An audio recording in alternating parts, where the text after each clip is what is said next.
Good morning, everybody. For those of you that don't know, I know Nancy introduced herself. This is Nancy Harty. She is a new WAA member, and she is also the recipient of the Renee Johan Award at the current WAA 25th annual show.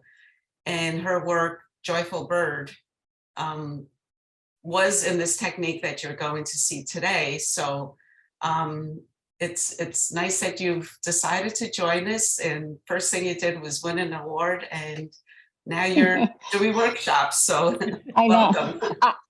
I thought they must be doing this just because I knew they want me to stick around. And you have something to offer. So go ahead. Thank you. Okay, so as Maria said, my name is Nancy Harty, and I have been a mixed media artist now for about 13, 14 years. I started with no knowledge of how to create art. I was a graphic designer by trade. But that didn't come until later in life. Until I was 35, I decided to stop listening to people and go to art school, which is always what I wanted to do. And I always wanted to be a graphic designer because I love type. I love graphic, black outlines, things like that.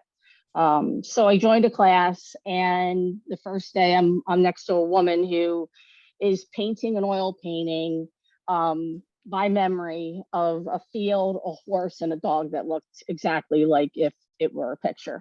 And I thought, what am I doing here? I have no business being here. I created a piece of work. I hated it. It was embarrassing, but I kept it. And so every time I would get down on myself, I'd pick that picture up and go, you know what, you are learning something here. So what I did was I started picking up from all the other mixed media artists in the Perkins class. And I've tried everything, alcohol inks, watercolor, whatever. But I still couldn't find something that was me and that what I loved. And that suits me as a person. So jelly printing is something that it's easy enough to do. Kids are doing it in schools. There's a lot of people on Instagram, but I find that the work that they're doing is mostly craft. And what I've done is by the technique that I've learned over time, by layering the paint on the plate and never cleaning it while I'm in the middle of print mode, that's what builds up these very intricate layers and bits and pieces. And it kind of, I say it's an archipelago that I make.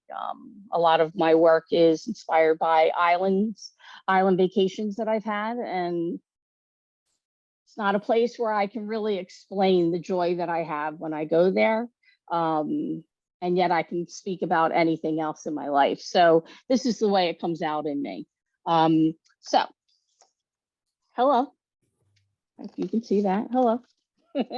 So let's get into just the supplies that I use. Now, when you start, don't go out and buy the best paper and the best paints, okay? Because you want to get to know what the jelly plate is like to begin with.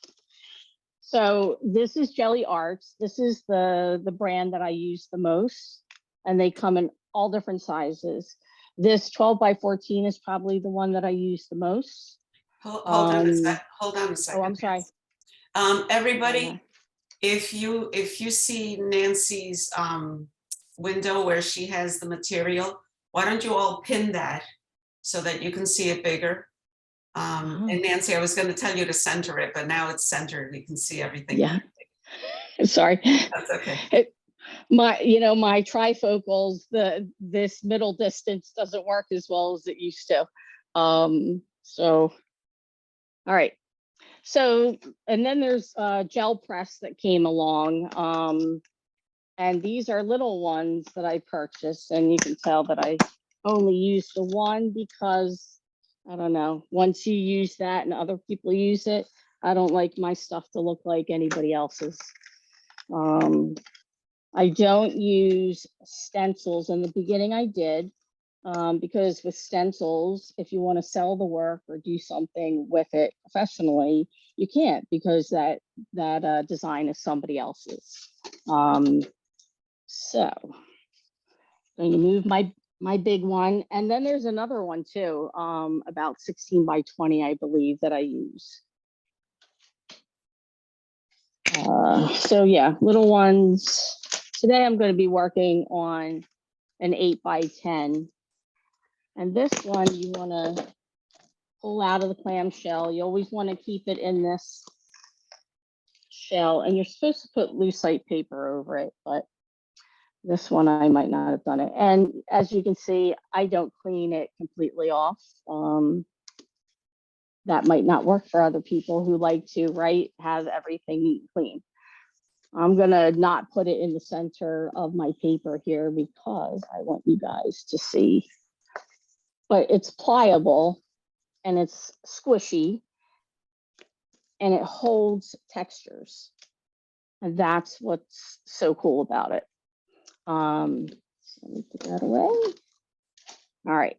Now the paints that I use are, I started out with Liquitex Basics paints. So you really only need a red, yellow, the primaries, and then the white. I will show you the magic of using this.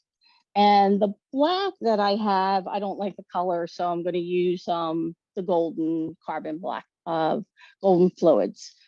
There are different kinds of paints that you can use, that I have used now, a lot of the fluids, and then these high flow acrylics by Golden give you a completely different look because it kind of spreads on the plate, because the plate has almost like an oily substance, not like where you can feel it, but it makes this paint separate. Same thing as if you sprayed water on it, which I've done too.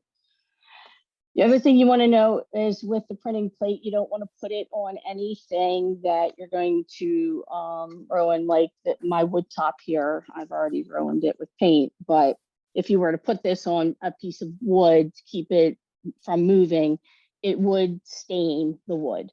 So normally what I do is I put it under a piece of paper. I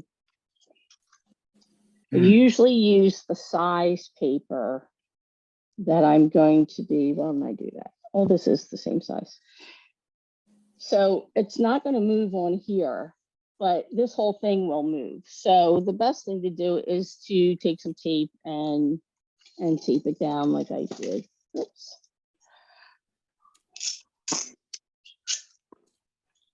Because when you go to pull the print, you don't want it to fly away from you. So look at my notes. So from there, I have 3 different size brayers. I don't always clean them off. I'm not a neat person again. So I wait till it gets like a bunch of layers and then I peel it off and I use the skins from the brayer as collage. So for today, I'll probably use this one, which is, I think, 4 inches, 2 inches and 6 inches for the other one. Trying to see where my stuff is. Okay. All right. So I started to tell some of you that the paper that I normally use is the Bristol Smooth Surface. And this comes in all different sizes, which matches up with this different size jelly prints that I have. The Bristol Smooth Surface, instead of the vellum, will give you a very flat, almost looks like a print from a computer. That's why I love this paper. But you can also use rice paper. If you've ever used that, this is very thin. You just have to be careful that when you're spreading the paint and then putting the paper on, it comes through on your hands. So I'll show you a little trick for that. And I also use wax paper. This is cabinet wax. It's what they, can you see that? It's what they wrap sandwiches in. And what that does is it works as, when I start to show you how I do the layers, this is something that I can rub on there and then pull it off and then still have some things left. And then this paper will turn into collage paper. So nothing goes to waste. And then household items, toilet paper roll. I keep thinking I'm looking that way. Toilet paper roll, bubble wrap. A lot of people use bubble wrap in the jelly prints though, so use it sparingly. Here's netting from avocados. String is my favorite thing to use right now, but I also use different size rubber bands that make really cool things. You can use kid craft things and press that in there. And cardboard. There's also these little, I forget what they're for. It's a stylus, but it has a little ball at the end. You would never want to put anything sharp on the plate because it will destroy it. You also never want to use newspaper on it because that type will stay on there for forever, which is I don't know why. I can't tell you why. It's just something that happens. So I've told you about all of the things that we use. To clean it, you would want to get a thing of wet wipes. The wet wipes to me are the best thing to clean it off. You can put it in a sink, but it's slimy and it's slippery and it's messy. But you can do soap and water. You just want to make sure that it's dried off with a non lint or lint-free towel. All right, so I showed you that. So let me start showing you some of the things that I did when I started. This is using a mask of a magazine, a figure of a woman that you can take the magazine, cover it in clear packing tape, and then cut it out and use it as a mask. Here's another one that I don't know why I kept it, just to torture myself.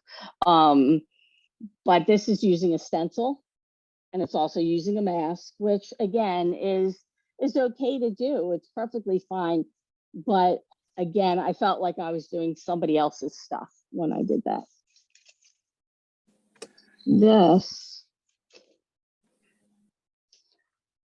This is a picture of a woman that, so you can take a magazine, or you can even see it. Do you see the like the little stain that it put on this paper? So if you put a sheet of a magazine or a photo that you have that you like, that you've printed out, you put the magazine sheet on there, then you put the jelly plate on there, and then so you can take a brush and you can paint. So that's what I did. The background was already there. Then I painted just the black outline on the plate, and then I pulled it up and that's what was there. You can see that I've used puzzle pieces. I've tried it all. Now, this is where things got interesting for me. So I made this bird mask and I liked it. I thought it was cool, but what was even really so much cooler was this one. This was the next print that I took. And if you can see that outline there, that's what's left on the jelly plate when you pull that mask off. And that's the magic right there. That's what I love. So I was trying to think, well, how can I do that without using a mask? So now let me show you a couple of, I want to show you some things that I've been doing where I use,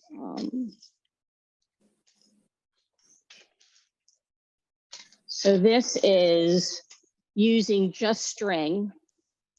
So I layered the jelly print with a green gold, and then I put string on top of the jelly plate. And then I did white over it. And then I pulled the print, and I saw a French bulldog in here. So this one I just left by itself because I thought that was interesting.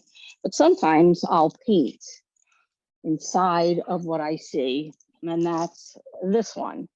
So when I put down the string, and you can see, if you can see that light blue, they're the lines. So it's a double line that is made because the string goes in the middle. And then as you press it, and I'll show you that next, you have that. So I've been now painting on the plate more than when I used to just build up layers, take a print, and then it was a great just abstract or a background, but it didn't have anything to it. And so I didn't know, like, so I'd made like 1,000 of these jelly prints, and my artist mentor said to me, all right, Nancy, it's time to do something else. You have to start putting something on there, either collage or making something with, you know, the papers, or painting something on top of it. But the prints became so precious to me that I was afraid to touch them. And then I had to say, Nancy, it's a piece of paper and it's a quarter size amount of paint. You're not putting out a lot of money. It's not a big canvas. It's no big deal. And that's what I've tried to go with, because it's the white, you know, the white canvas fear, right? I was having that after I made these beautiful things. So let's get into it now. I don't have a clock on me, so just let me know if I'm going over or under, and ask any questions that you want. So I usually start with a lighter color. And today I'm only going to be using primary colors, and to show you how those things can make obviously every other color. So right now I'm making sure that I'm getting it all over. Go up and down, and then go back and forth again. Now, if there's a real high shine to it, off camera, I have a piece of paper that I'm rolling that extra paint onto, and that also becomes collage for me. So I'm just going to make sure that I have all that. And this is the part that takes a little bit of there's a learning curve here. You have to know, you'll learn how much paint is too much paint.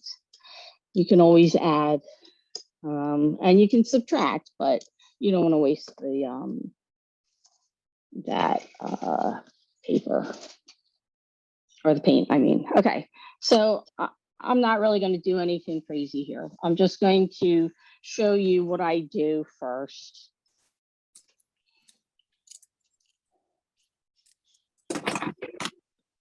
So that made some lines, if you see. So it takes away the paint. Is that a resist? I don't know. I am not formally trained in art, so I don't know all the terminology.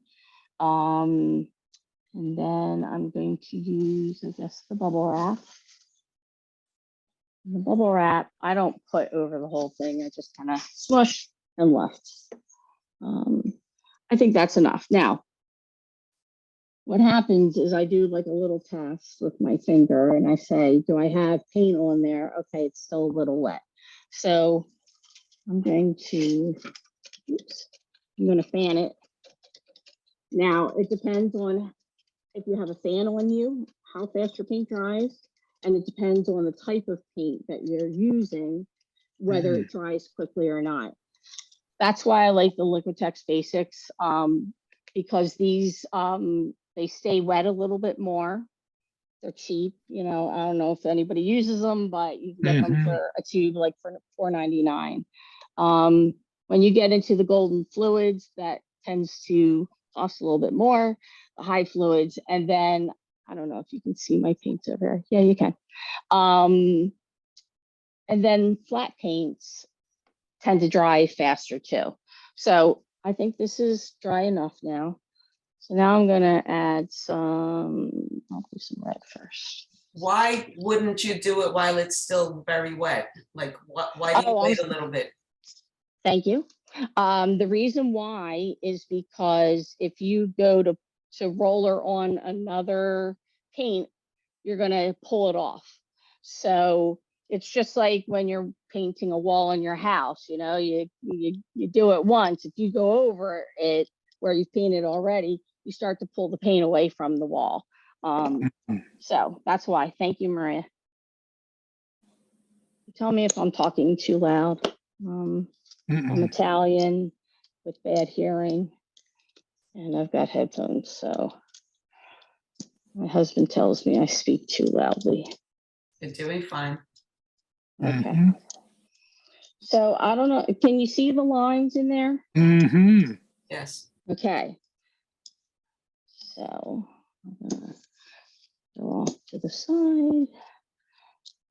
Pull it a little more. Now see how if you pull too much, then I'm going to start taking too much of the paint off. Okay. All right, now we're going to pull our first print. I could take paper and I can't remember what it is. All right. So I'm going to line up the, I don't even know if the printing plate is in the middle of it, but it's an easier way if you do that. So if you have the right size paper underneath of it, it's an easy way to get the registration right. So I know that it's dry, but normally what you should do is have one hand on it and then rub it so that it doesn't move on you. If there's too much paint on it, you'll slide the paper on and you'll get not what you wanted. And especially if you're doing a lot of working on the plate and then you go to pull that print and you've moved it, it's heartbreaking. So it doesn't take a lot of pressure either. So you can either use your hand, you can use a brayer, or I have this burnisher, but I've never felt that I needed anything like this too much unless it's getting dry on the plate, all the other layers. All right. So that's what we got. So you can see a little bit of the bubble wrap. I didn't go nuts with that. And then you have the lines. Now, this one will have to dry because it doesn't come off dry. And we will hold on to that one because we'll come back and we'll do something else to it. All right. So if you see there's, I'm starting to get some buildup in here of lines. It's hard to see because I know the other side is so dirty. All right, now let's do some blue. And if your brayer, you want to clean off your brayer of the last paint color.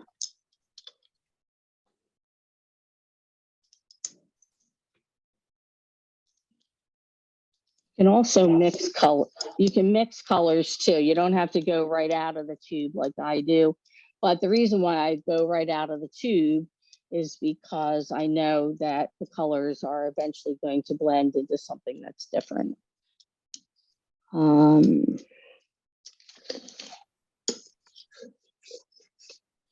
right. I'm going to show you what I do. I'm taking string that is a knotted mess, and that's half the fun.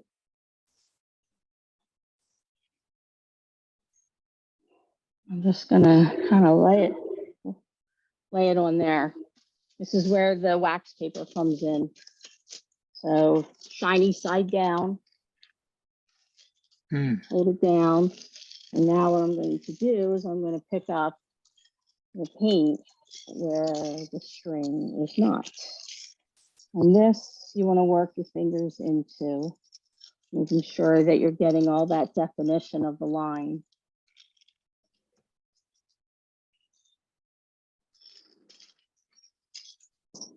If you have arthritis, this is where the fingers hurt.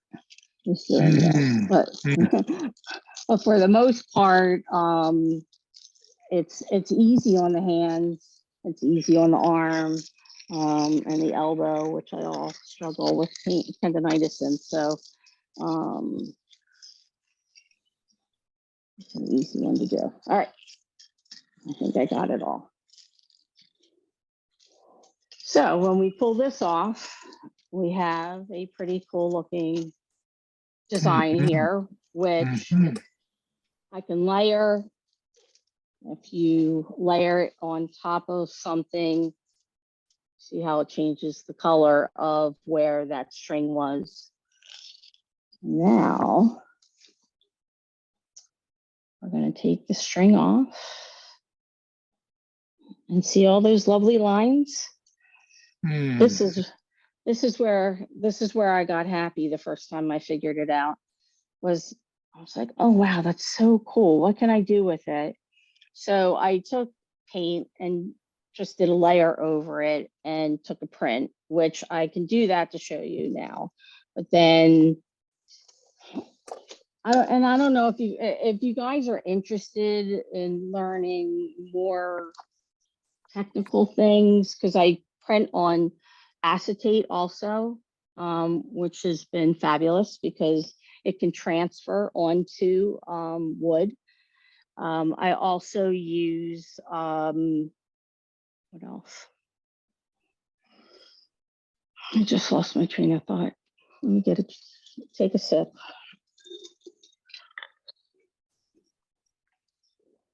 Excuse me. I can't remember what I was saying. All right. So I think you were bringing up advanced sessions. Oh yeah, so advanced sessions. So if you wanted to learn more about, you know, what really gives you great results, or what is the best paint, or just to watch me work. But the acetate is pretty cool.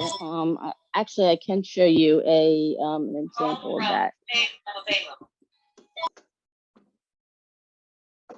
Is that mine?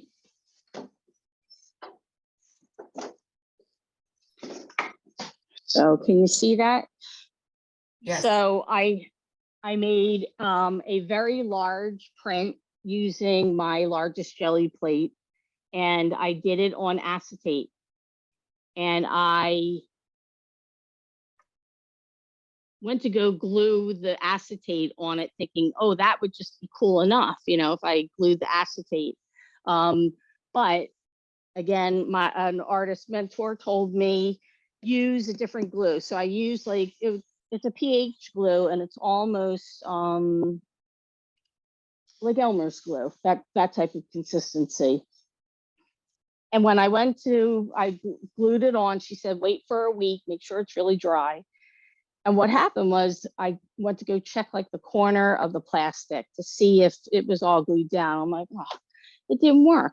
When I pulled back the whole thing, the acrylic paint had transferred onto this wood, which is, it blew my mind.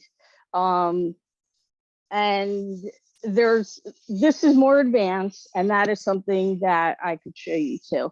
No one else is doing this that I've seen online. While we're waiting for those lines to dry, I can show you this one too. This is the first one that I did. Hold on a second, Nancy. For anybody that wants, just pin Nancy's other window so you can see what she's showing.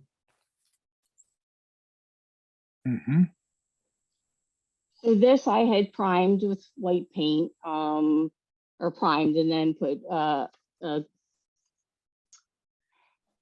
not a glossy paint, just a regular Liquitex heavy body white. And this was the first one that I tried. I had two different sheets, and I glued them on with a heavy gel medium, and it won't come off. So when I discovered the way the other one worked, this one was too late. So I've been trying to peel it off not successfully, I'll probably go in and sand it a little bit and then go back. You can put more layers on top of it before you varnish. And then you would have to, that other one I varnished. Okay. Can you show the other one again? I didn't. Yeah, sure. Absolutely. Oh, And what's also interesting is that when the acetate, when you transfer it, the acetate leaves a shininess to it. So it looks as though this is already, you know, done, but you would have to put varnish over it. And if you don't want it to be shiny or to have a gloss, I used a matte varnish on this so that it wouldn't get a gloss on it. So, and that was using one large sheet of acetate, or they might call it something else. So that's the more advanced stuff. Nancy, All right. I Yes. have a question. Sure. Some many years back, I went to a demonstration on this kind of gel plate printing. And the artist who demonstrated that said that those gel plates, if you were just thinking of like trying something like this, that they were like expensive, but you could see how to make them. And then I looked it up online and they told you how to make your own. Do you ever Yes. make your own, or do you always buy them? I have not. I buy them, but I've had the same ones for, you know, years. Oh, for a They long hold time. up. Oh, yes. Yeah. Yes. I mean, I've beaten this thing to death. And so, yeah, it lasts a long time, and it stays its shape. And you know, I do enough. I still have kids. I like to cook by scratch. So if I'm in the kitchen, I'd rather cook food than make a gelatin plate. And I didn't want to see if it, you know, took a long time. When I first bought these, the 8x10 was only like $25. And I bought, and then I said to my class that I was in, oh my God, have you guys ever heard of these jelly plates? And they're like, yeah, whatever. They blew me off. So then I came in the next day, or the next week, I mean, and I had done 300 prints in the first night. And the only reason why I went into the wee small hours, and the only reason why I stopped was because I ran out of paper. It was that fun. It was like blowing my mind what I was doing. And I thought, wow, this is spontaneous. It's intuitive. There's all those things that really explain the type of person that I am. So this really, really works for me. A lot of people who then bought the plate, what we did was we bought it at a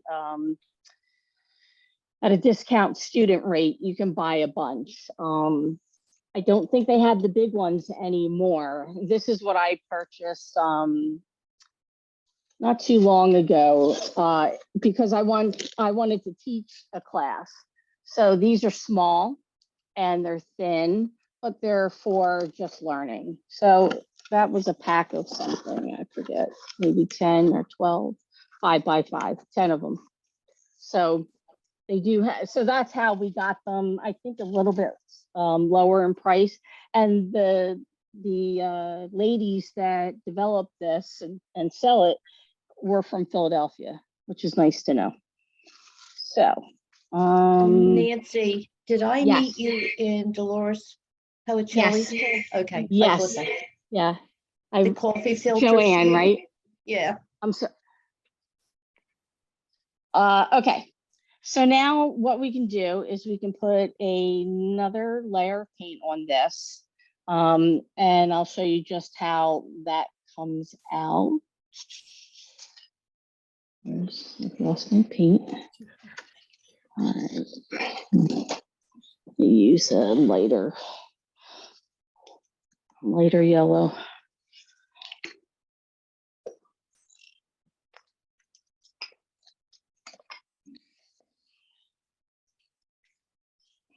This one, the cap broke, so it might be a little bit thicker than I want. All right, so as you can see, that blue line is not pulling up now. I'm hitting the camera, I'm sorry, you can still see it, okay.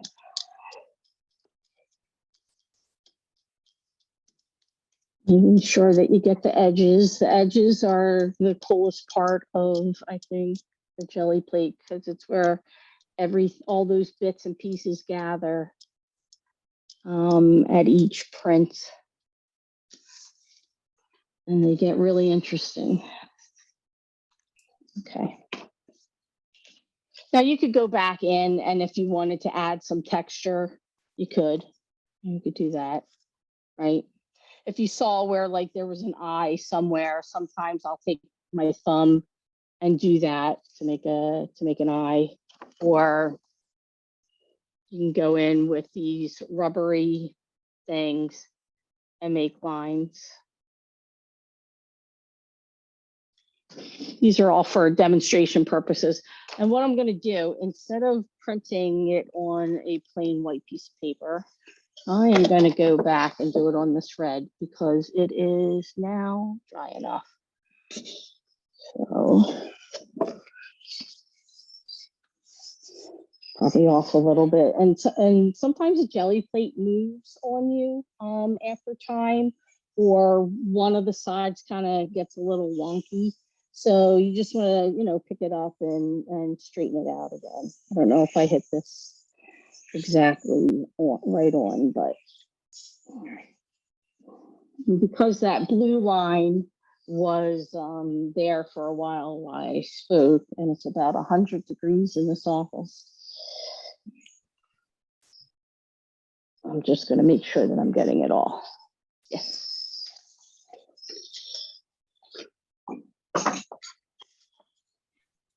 So that's how it comes out. So now, and you can see, sometimes it's fun to see the registration or the other colors, it creates more interest. Now, when this is dry, I could go back in and paint the negative space around and build, like, I see an eye, 2 nostrils, there's a mouth, big mouth, and a chin. All of this is hair and the neck of the person. And so when I see something like that, that's when I take, let me see an example. Well, this one's a work in progress. So what I'm doing is I took out the background and I'm trying to create a shape that I think would turn into something. It's a dog or something, or a bird. I'm not sure yet. And because I was talking to the gentlemen who were there first, this one is a print that I did, a monotype, that the only thing I added were the teeth and I accentuated the eye, but the rest of this was made on the gelatin plate, all in layers. Okay, so first I did, I think it was a blue, if you can see that dark aquamarine or teal. And then I went in and I did the string, and then I saw, ooh, I'm like, okay, I see something there. And then I went and painted with a paintbrush. I painted in those sections that I saw on the plate in green. Then there might have been some white at some point in there left over. And then these little, can you see that? Let me put it this way instead. So you can see these little ovals. That's, excuse me, the thing that I was telling you about, if you use that ballpoint. No, I can't find it.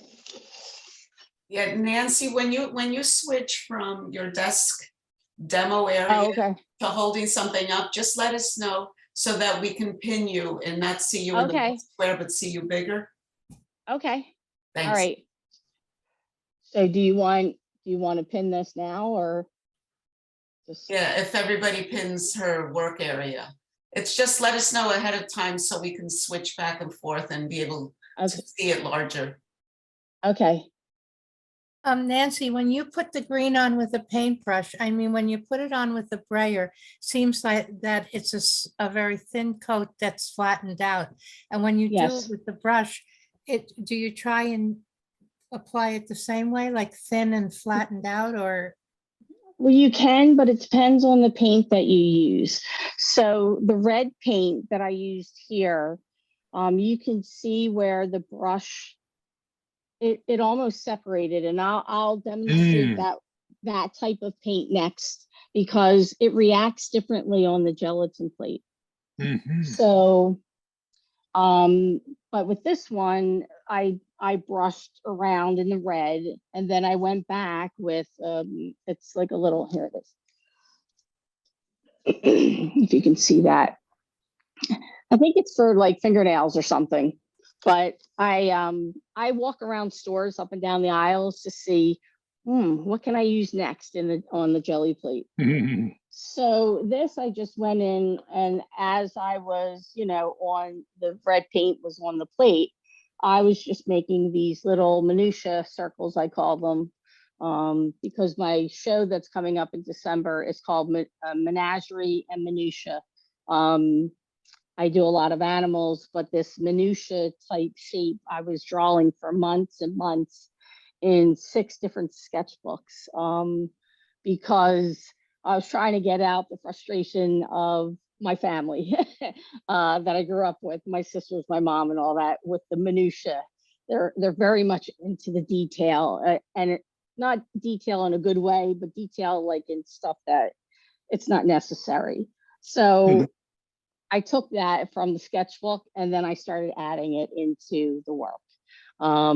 And I can show you another example of that minutia. I have a quick question because I missed Sure. the very beginning.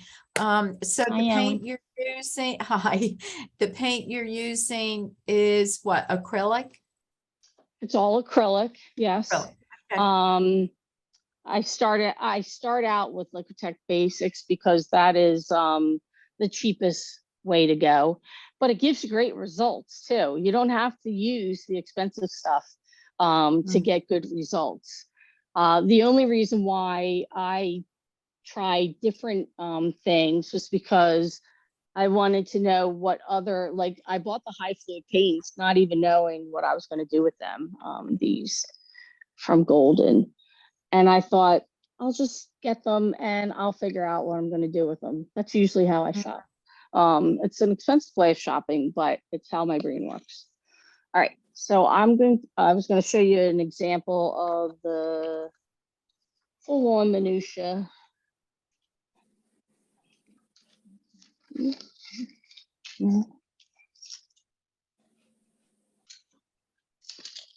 Well, excuse me. I'll find it later.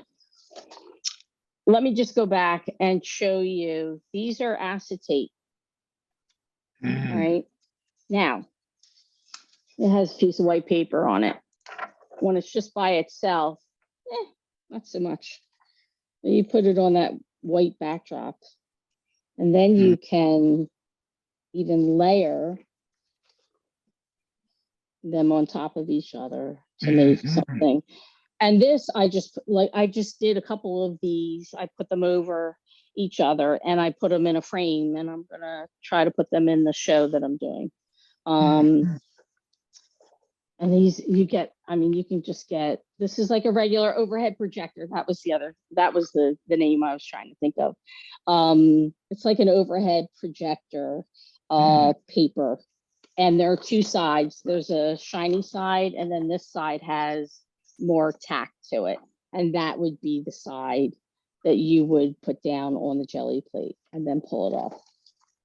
All right. So now I can show you what I do with this paint. So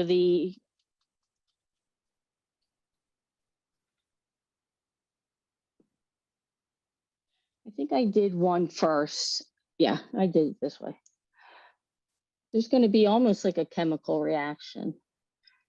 At least that's what I called the series once I figured out what these did on the jelly plate.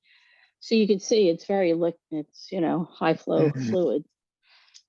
So, excuse me. I work better standing. Get on top of it and get a good view of what's happening. All right, now I'm just going to let that sit for a minute and watch. I want you to see what's happening. Can you see that? That little separation, and it just keeps going and going, and it's so much fun. And you can blow on it. You can also take a mister and pronounce it more. See how quickly that's spreading now with the water. Now, if you do the water, you're either going to have to wait a while in order to do it on the Bristol paper, or you could use watercolor paper, and that it works on there. And I have pieces that are definitely very cool on watercolor paper, but the smooth vellum paper, or the excuse me, the smooth Bristol paper is really what I like the most. Got a tickle in my throat today. All right, so this is pretty wet. So we're gonna let that dry for a minute and I can show you other stuff.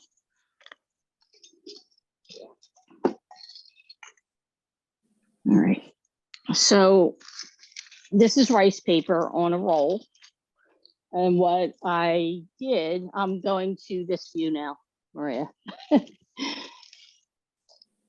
I just kept printing one after the other on this rice paper. I don't know why. I just thought it was fun. I could hang it somewhere. It could be wallpaper. And the rice paper is so nice and thin, but a little bit, you know, sturdy. You can do so many things with it. That would look cool as a window shade. Yes. Because yeah, I'm go ahead. No, I was going to say, because it's kind of transparent. So you would see, if the light's on the other side, you would kind of see the image, but the transparency also. Correct. So the rice paper I have used.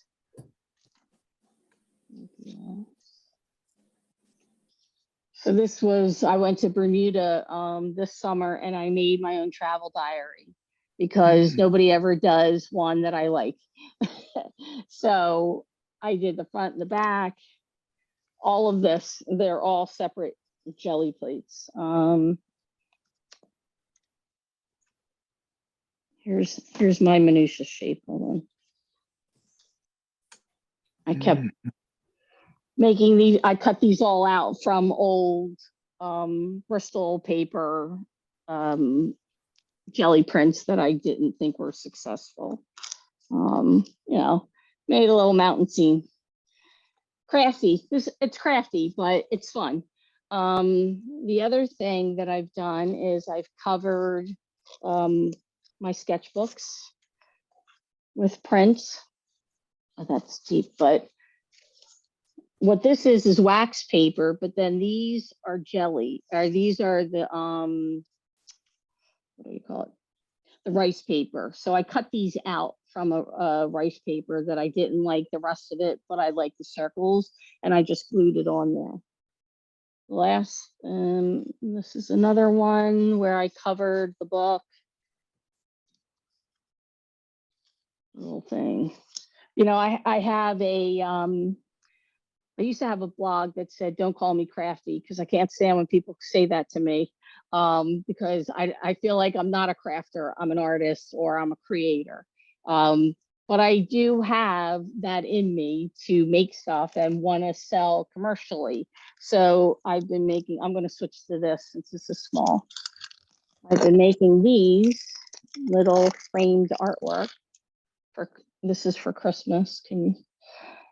And so the background is a jelly print that I've cut up, and so are the little Christmas balls. And I sell these at art shows, or I just did the Morristown Day, Autumn Morristown Day, and sold some. But I just had a gallery who picked these up, who want to buy, sell them in their gallery as small gifts of artwork. So, all right, let's see how we're doing on this. So a little still wet, that's okay. We're gonna do it on rice paper. That'll pick it up better. But what I want to do is I want to add some fluid to it.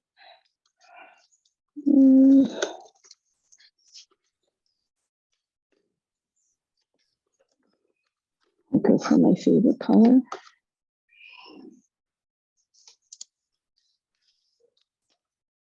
Nothing in there. I'll go for a darker one.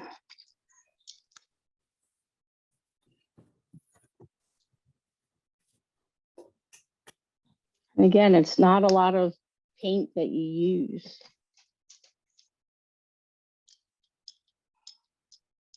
And I probably should have done a color that contrasted better than that. I don't really want to go over this too much, but it will spread again. You'll be able to see it spread again.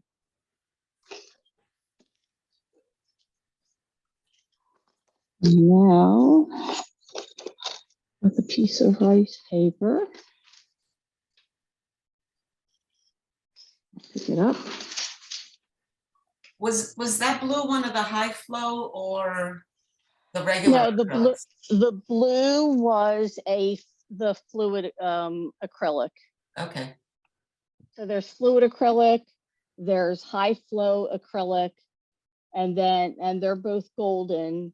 And then I also use the So Flat, but this is the stuff that makes my throat sore. I am highly allergic to this stuff.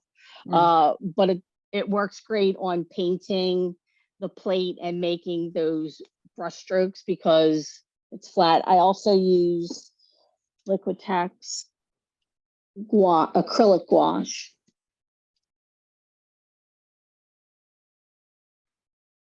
And this is bright, bold color. So sometimes I use this to paint on the print that I think needs a little something. I'll use that acrylic gouache because it's bright and it's flat, and that's what I like. All right. So we're gonna put so you see how wet that is. I don't even really have to touch it much. And if you do that, you're gonna get green on your fingers. And that's why I end up doing, I do something and then I go pick up the paper and then I have finger marks on the outlines of the paper, which make me crazy. I'm not a neat person. So taking a piece of deli paper again, and I'll use that to keep my hand from getting totally stained.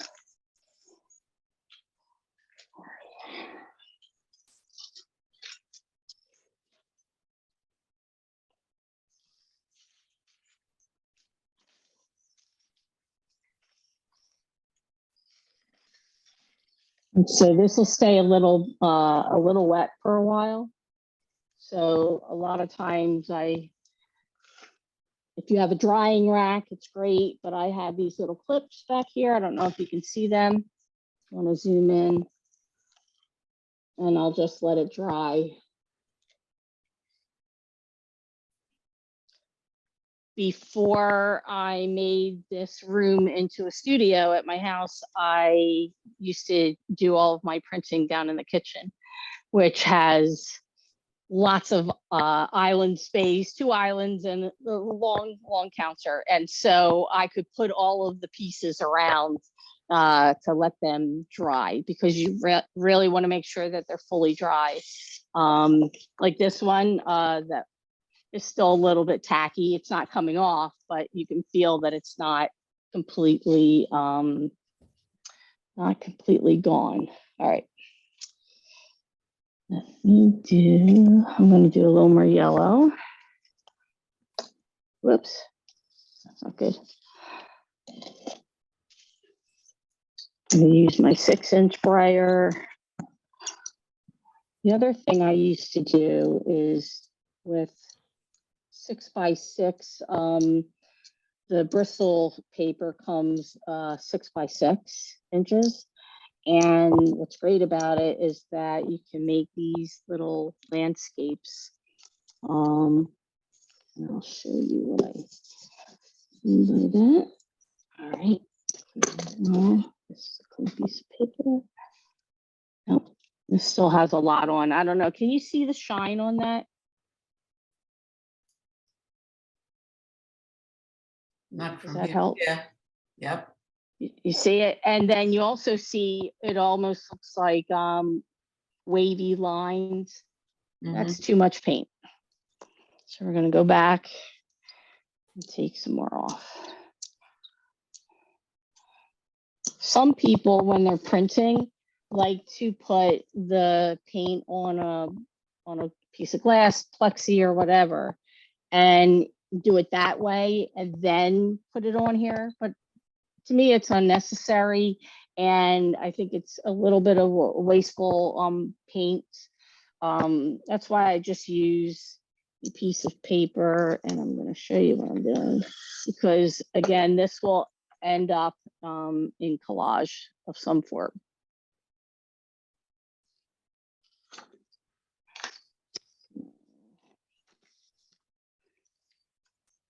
And it's hard to get to, it takes a while to get to the elaborate stuff, because you're trying to build up, and you can see where it's starting here.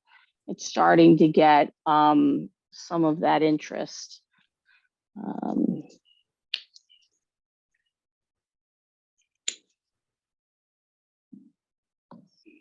The other thing you want to make sure is that your brayer doesn't have like lumps or bumps on it, because lumps and bumps will show up on your plate.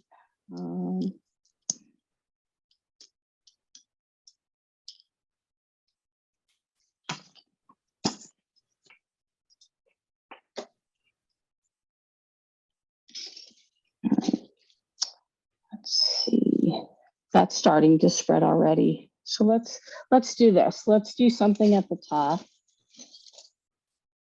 Let's do rubber bands. Rubber bands are really cool. These are all pre-used, so some of them get a little stiff.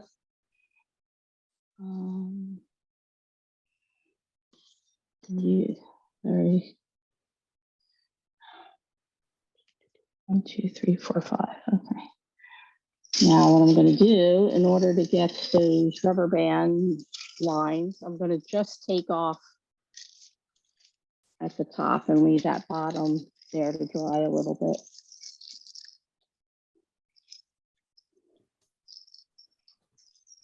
Ellen, I don't know. I'm sorry. Go ahead.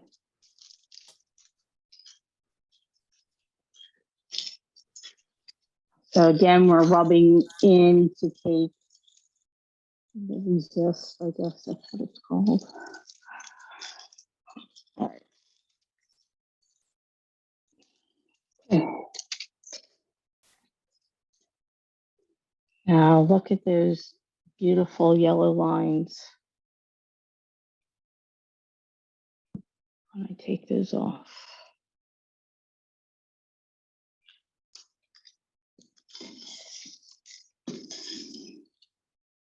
Okay. Let me.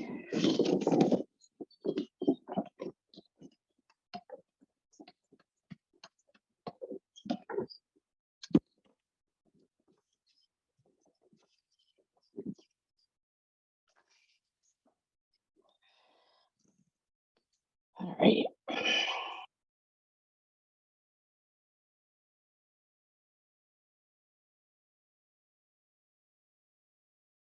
We're good. All right. So this is definitely dry now. And sometimes that won't pick up. But it should now. Now I'm gonna do.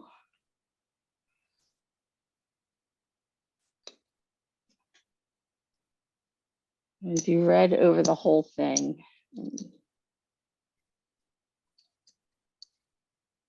This has a high smell to it. This, I don't know what it is. Pyroli or Pyroli red. Okay. But I love this red. It's got such a punch to it. All right.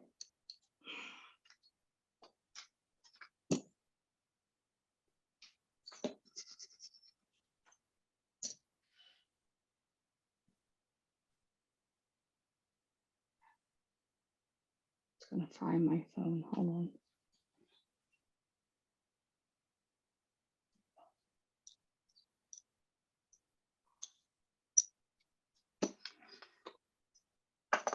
Oh,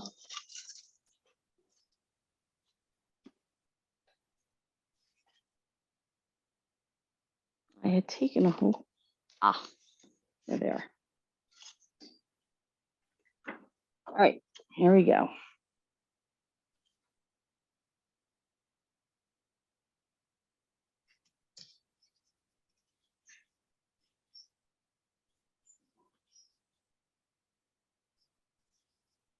So because those two colors were probably really dry on there, I'm just going over it a little bit more.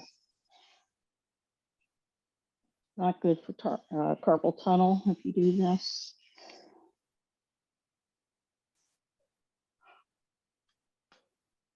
All right. Excuse me.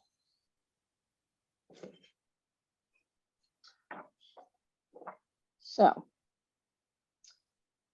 nothing I'm happy about here, okay? But like I said, nothing is lost when you do a print. I can print over this again with something else.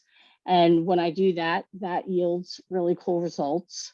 But I do like how these little red dots showed up from where that, especially even in here, where that paint separated of the blue. But clearly that blue and red makes a muted color that I'm not crazy about. All right, now we have a lot of stuff on the plate. So let's try some gouache. We'll get it to have a little bit more dryness to it. And what that will do is it'll stick to the plate more, and then we'll start getting those bits and pieces. Anybody have any questions so far?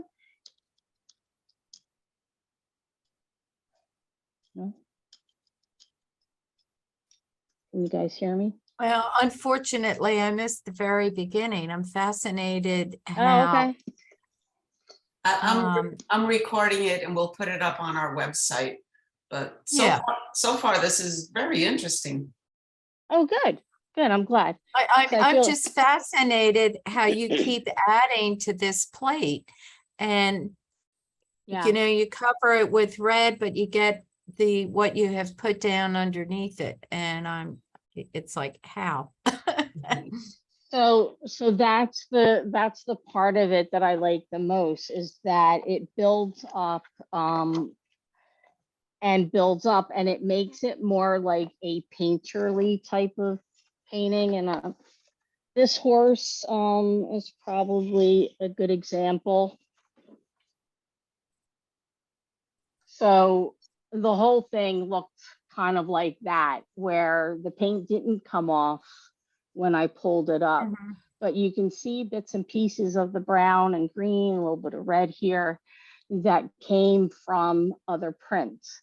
So I saw a horse and I painted, you know, the black on there afterwards on the okay. actual sheet in order to create more of a shape. And then I just did that eye. But here's a good example. This one, Ellen, I showed this in the very beginning. So this one, you can see how it had all of these bits and pieces. And this is a print that I'll get at the end of the day. Like after all of those prints that I've been doing, everything starts to gather and stay on the plate. And that's when you get these really crazy rich textures. And with this one, I saw fish. Again, I'm holding it upside down again. There you go. That's the fish. Now, can you clear off your plate to start fresh? You can, and you want to use wet ones. Oh, See that? okay. And then that I- gets all the impressions off. That takes everything off. Mhm. So if you're a person who wants, something that's really, really clean, then, go ahead and use that, or a wet rag that doesn't leave lint. You could do that too. And you'll get a nice clean print, and I'll show you an example of that one too.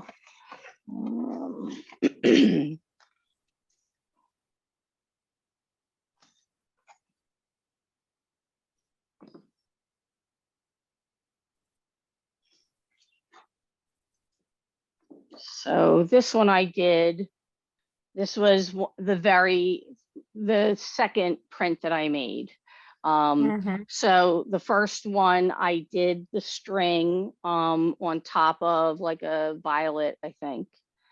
And then the next thing I did was this, I don't know what kind of yellow it is. Diary Lied yellow, which is my new favorite yellow. And then I just did the yellow over the lines, and suddenly I saw some kind of cool character. I saw a nose, I see a mouth, some eyes. These could be ears.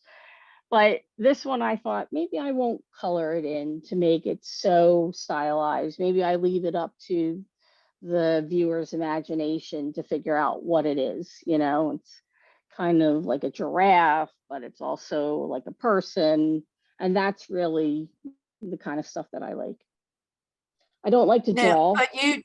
but you did paint in the black, right? I painted in the black and the pink. Right. Okay. Afterwards. I did not do that Right. on the plate. Okay. And then this is another example. Got tape all over the place. It's stuck to me. This is one that I did all on the jelly plate, most of it. So you can see like the brush strokes.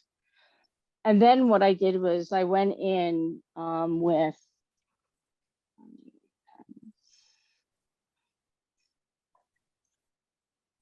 I don't know if anybody uses these, they're Uniball, Sinyo, or I'm probably pronouncing it wrong, Sinyo, and it's white Oh, yeah. gel. These Right. are awesome. They write on everything. Mhm. So I went around and I figured out the lines that I liked, and I, put them in. And then, this looked like a face to me, but then I wanted to add a little bit more. So this is all just regular printing. I didn't do Mhm. anything to touch that. That's the layers, doing the layers on there. You can see the brush strokes of where I brought stuff in there. And then afterwards, this print came off. I enhanced it a little bit more with the yellow on the background, but you can see that yellow went over, I think, the green somehow, or the green went over the yellow. It's hard to tell sometimes how it works. It's just magic. And so then Yeah. I added the eyes. I painted this part, and then I went in and painted a little bit more, and then I did my little minutiae because I thought it needed something else around the back. Not that the face in this isn't busy enough, but I did it with a yellow marker too. Is that now varnished? No, that's not varnished. No. Okay. It No, just looks very it's shiny because some of the paints do give you a shine. So if you want something that is not as shiny, I would suggest using either the Liquitex basic acrylics, or using you know, these fluids, although the golden fluid, the black on it will give you a little bit of a shine. All right, so this is probably really dry now. All right, so let's do another color over it. We're gonna go light. Pink and green, does it go? Probably not. But this is how I also, you know, sometimes the best results are just from, you know, that's what I like about this process, is that I can try it and see what it looks like and go, okay, it worked out or it didn't. And again, you know, no print goes unwanted because I use them for collage. I paint over them. I print over them again with new and different stuff. This is old paint, so it's kind of chunky.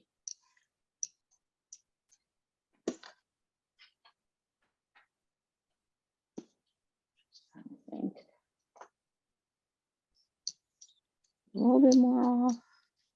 Again, this is a, you know, you really have to work at it for a while. So if you do, you know, end up getting a jelly plate or making one and doing this, just don't get, you know, too frustrated too easily, because it's not a lot of, you know, the most that you're spending is the price of the jelly plate.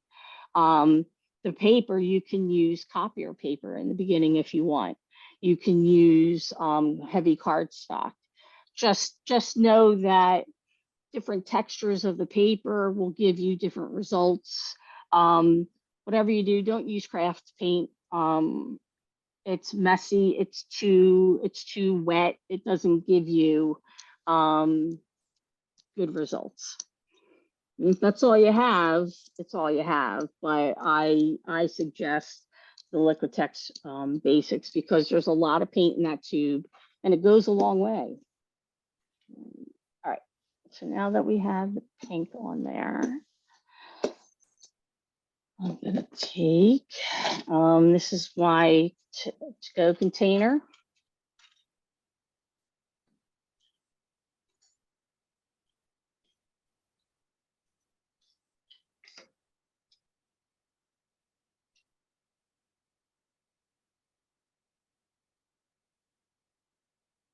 Sometimes I always have like a sun or a moon at the top of my stuff. I think I'm obsessed with the two of them. And I like circles.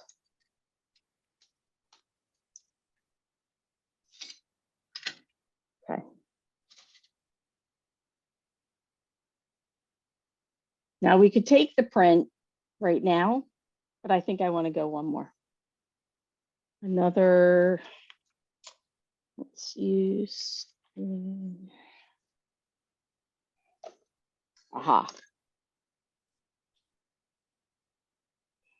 These are the, you know, the things that you put on your toes.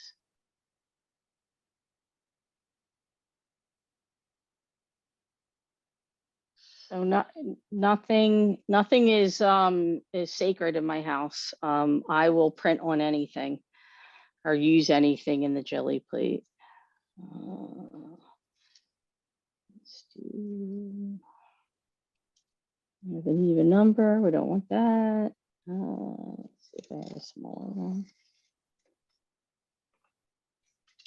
I have a smaller one, but it's an oval. That's okay. All right, now these you can just press and then peel off.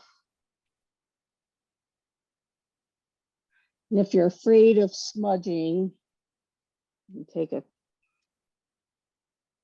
So Nancy, if you overlapped one of those on top of your, you know, say that plate. Yeah. Would it come out smudged or?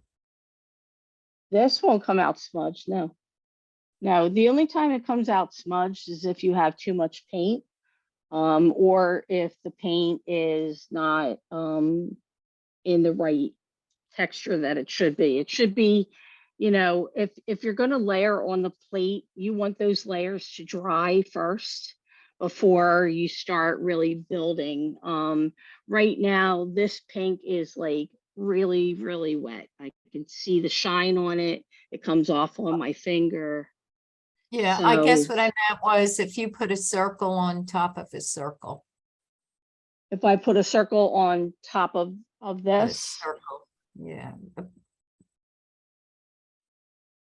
what it's going to do, it's going to release the pink, right? It takes away the pink. Okay. So I'm just doing this for demonstration purposes. Yeah. It's probably not Yeah. the best design, but you can do that. Now, if we let this marinate for a moment or two, we could probably put on another color. But you know what? Let's do this. Let's take a print of this, and then we'll see what is left. And then from there, we'll go and see if we can then add another color and get more.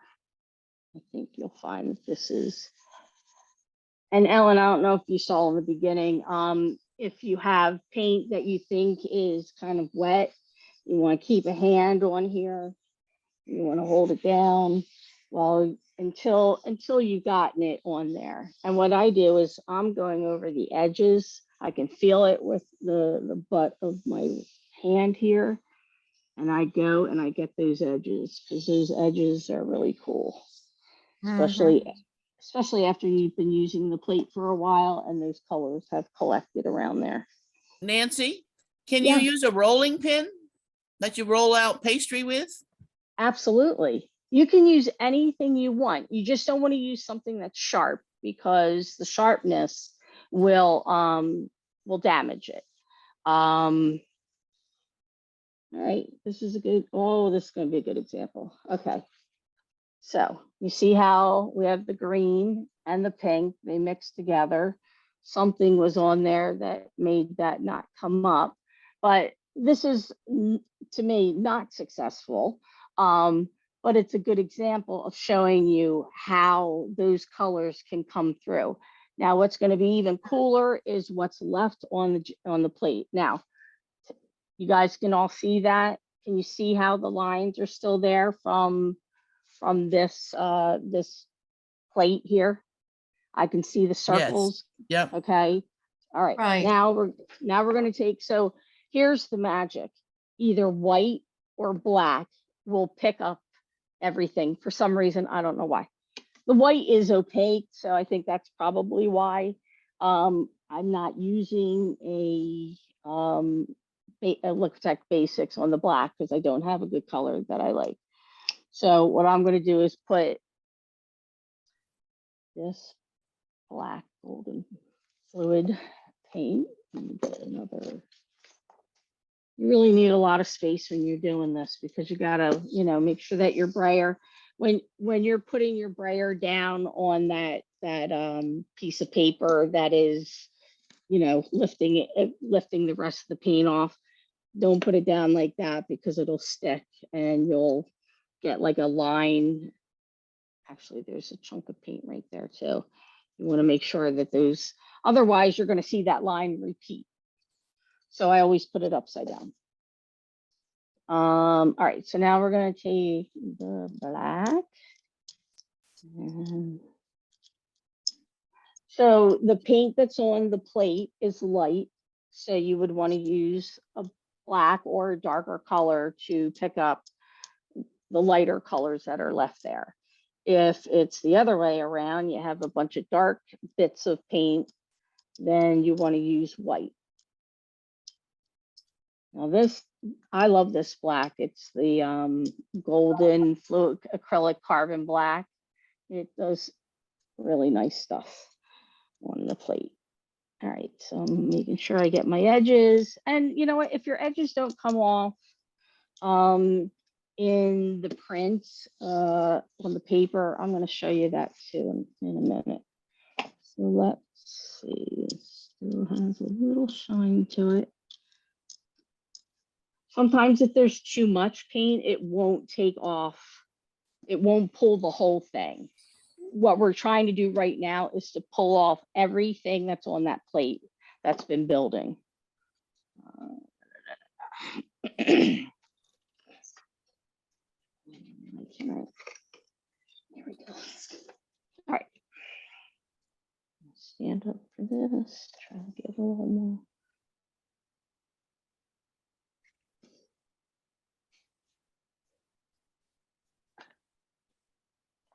And if I know that there's been a lot of layers and I'm trying to, I'm working it like a rolling pin, or kneading dough or rubbing someone's back, I feel like that I'm doing. I make sure that I'm really getting in there and giving it a little more pressure than I would with other ones, because I'm really trying to pick up everything that was on that plate. And what I find is that it's hard for me to walk away, because even with this, there might be a little paint left over. And then I'm like, oh, if I add this color, and then the next one, I'm like, oh, I need another color. So running out of paper is the best thing that I can do, because it gets me doing other things in the house than just playing like this. All right, you ready? Oh yeah.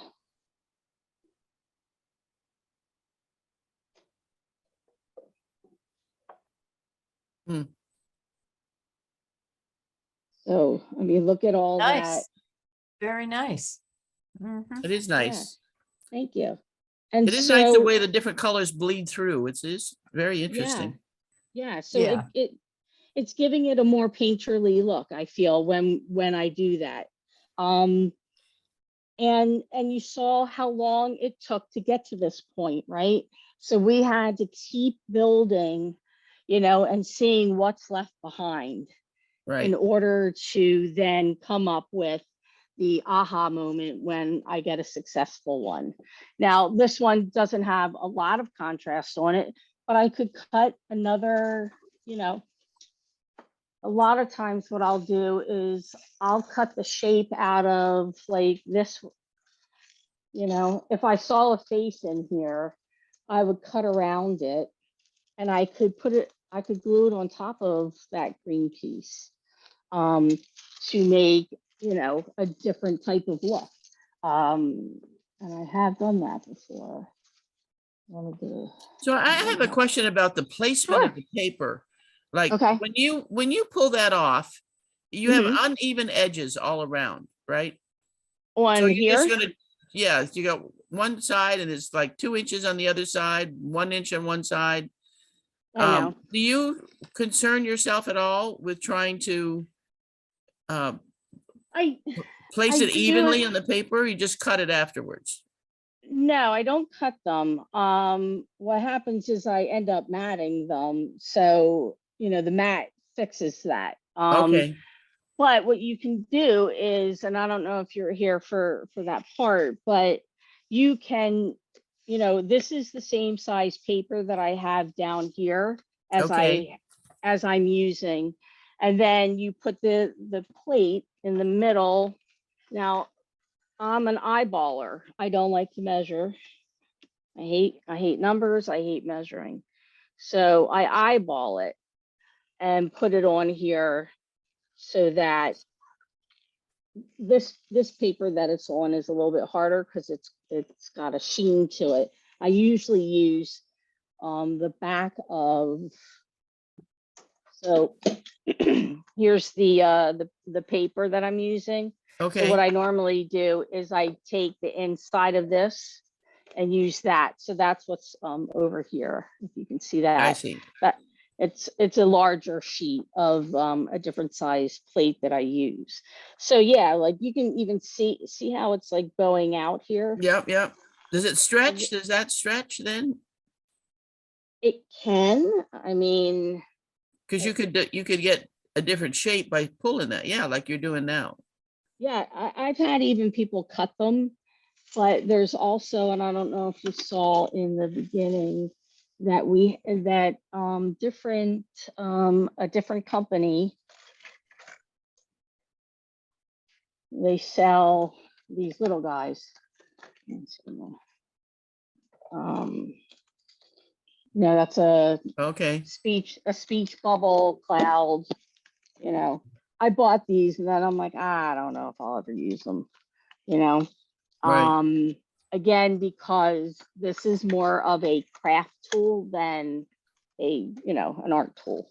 Okay. And at least So in then my when mind you, it is. then when you have a piece of paper, when your paper, you pick up one color and then you let Mhm. that dry. And then you start to use that same paper again. You have to line it up, right? So does But it have to be exact? I mean, does right. it, It, that's it gotta be doesn't. difficult. It doesn't. And you'll see here, this is one that I went over. So there's yellow Yeah, and there's red, yeah, but then the thing is orange. I find that to be interesting. As long as it's not like completely skewed, I think that makes more interest in the print. yeah, you're right. Um, Yeah, but I normally do not print over a print unless I'm desperate or hate the one that I've done. What I like to do now is to build all of the layers on the plate itself okay. and then pull the print and have all that texture and you know, bits and pieces and interests left behind on the plate or create. Now another thing that you can do is, let's get a brush. So let's It is put that. fascinating. It is magic. It is magic, you Yeah, know, You and know, you to don't, keep pulling up. you I'm really don't amazed. know what you're going to kind of get. And that's what I love about it because, you know, I mean, I'm constantly screaming like, oh, I love it. Now, if I just left these here, these circles would stay for a while, not just because of the paint, but actually because that I just dab them into that gelatin. It's weird how it works. So it kind of keeps like a little bit of a footprint to it when you press something into it harder than you do. I wanted to show can you an you, example of, can you take that plastic piece and fold it in half and change the design that way? Have you ever tried that? Yeah, I have if you not, it's take, hard, if you fold that thing in half or a quarter or however you want to fold, yeah, take it up and fold it right? on top of itself. You I mean, sort you of get a could. mirrored image, right? Yeah, like that. Have you ever tried that and see what happens? I have not. Does that make it like a So balanced pattern? no, Makes a smush, I guess. Yeah, yeah, yeah. made a smudgy, but that's okay. We can rub that one out, and you know what? That'll, or we can wipe it away. Where is my red? There's just so much you can do with this. It's amazing. Oh, it's endless, and you know, I've been doing it for 10 years now, Oh my. and I've done it all. Believe me, I've done it all on this plate. What I wanted to show you is this one that I made many years ago. I put alcohol ink on the plate, Mhm. and I was like, oh God, it stained it. It stayed forever, these blue dots. What I did was I just took my finger while it was on the plate and I swirled it around with my finger, which is why you have, you know, these ring like, you know, with different colors in But it. I like But that. That's what makes it Yeah. fun. yeah, this is So how one many print. colors do you have there? This is one print. I didn't go over this. This is from me just building the layers and seeing what's left on here and then going from there. Oh, okay. And then what I did with this one, and I know this now, is that I went over it with white at the end. So let's try to do one of those. How are we running on time? We're good. I don't know what. Quarter to Yeah, what 12. time is it? It's 11:45. Okay, only my son is homesick, so I have to take him to the doctor's at 1 something. All right.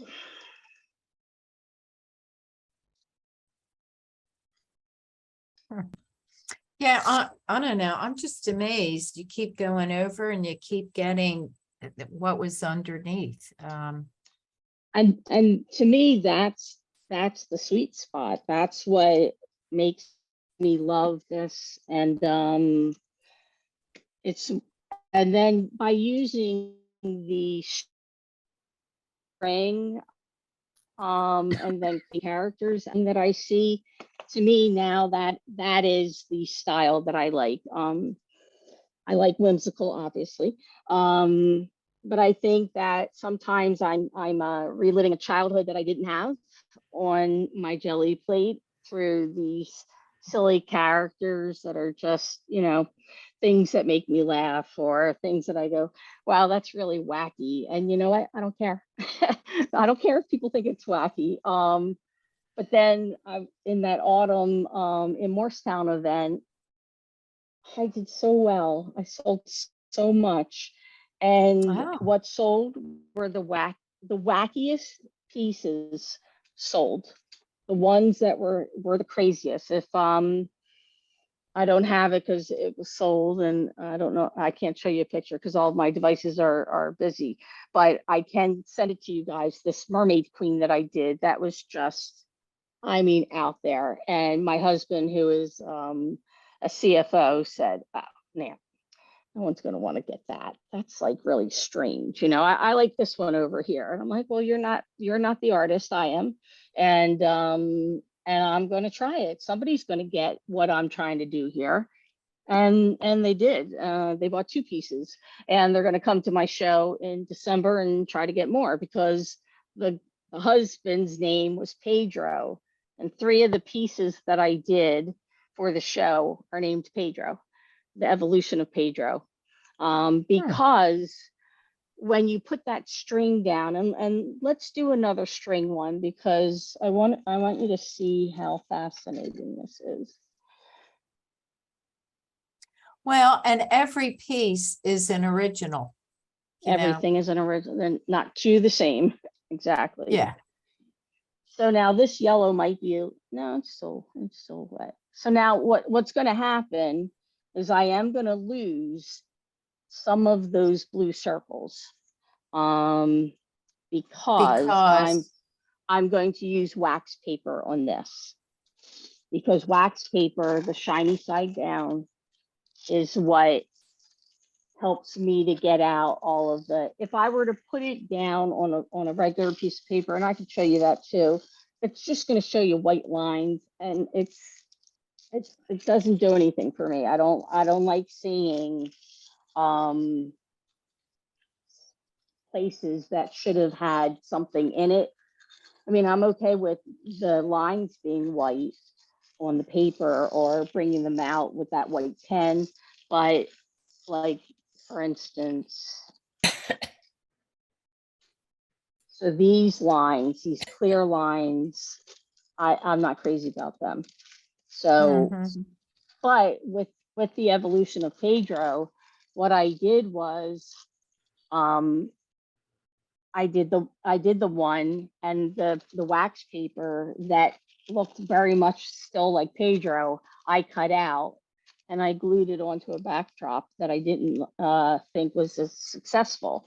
So then I had the original Pedro, then I had the Pedro on wax paper, and then I had like the leftover Pedro, like where he was starting to disappear, but then you could still see him because all of those lines were still being picked up. So you might not pick up all of the line at one time. It depends again on the paint you're using, the paper you're using, how dry it is. If you have lights overhead, I would suggest trying to do it in a cooler spot so that your paint doesn't dry so quickly. And then making sure that the paint that you put over the line isn't so heavy that the line doesn't get picked up. Now, it will get picked up on the next one. But all right, let's see. No, I was gonna try to paint a little bit. So this is just what I do. I end up using the gouache for this because I like how it.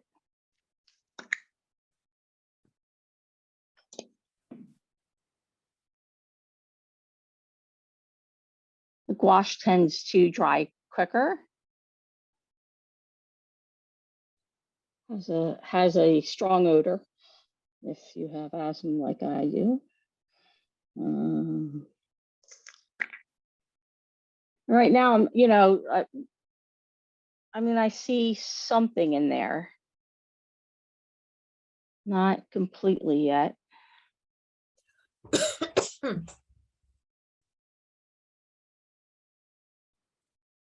So I'm going over that green too with this pink, which will look pretty cool when I pull it up. I tend to like my stuff cropped and going off the page. So I'll leave it like that. And now we'll do a different color.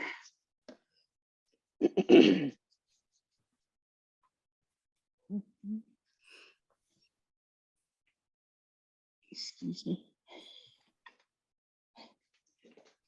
It's like the whole thing's gonna fall apart in can you still see it? Yeah.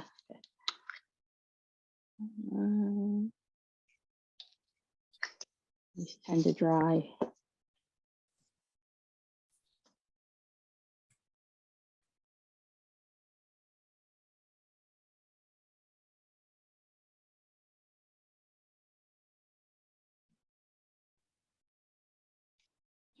And see how somebody was asking me, see how the brush strokes are going on the plate?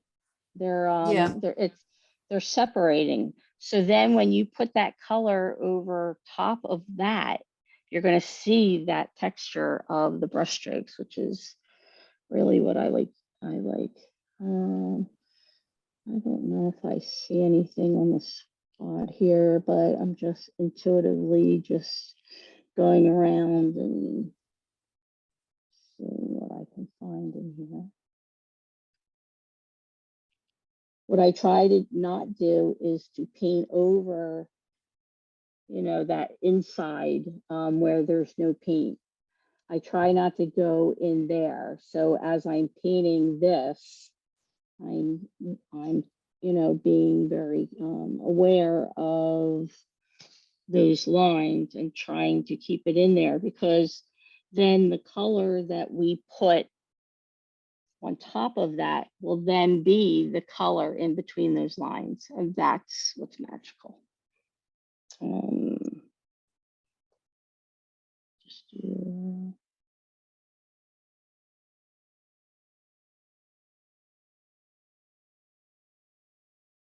I see an eye up here, so that might be a nose.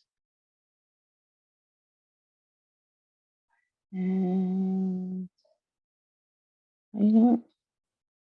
No, I think I see a bird.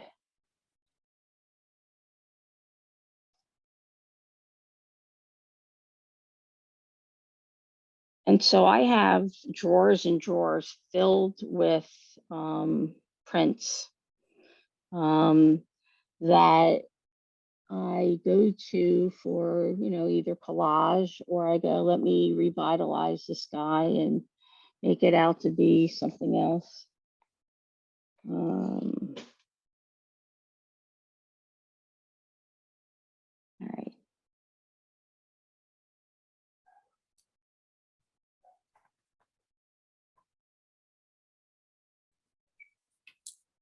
My doggies.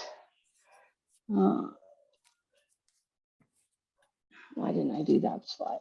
Let's do that spot. Usually I do several colors, but I know. And see when there's some water to it, how it really starts to spread apart. That I love. Can you hear my crazy beagle? All right. Wait.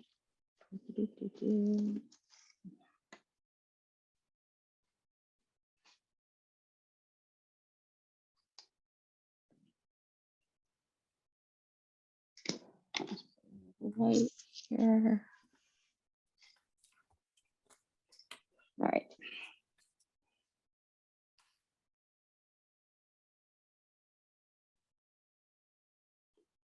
So now this is when you have to start thinking about, you know, color theory and what's going to mix well with what, right?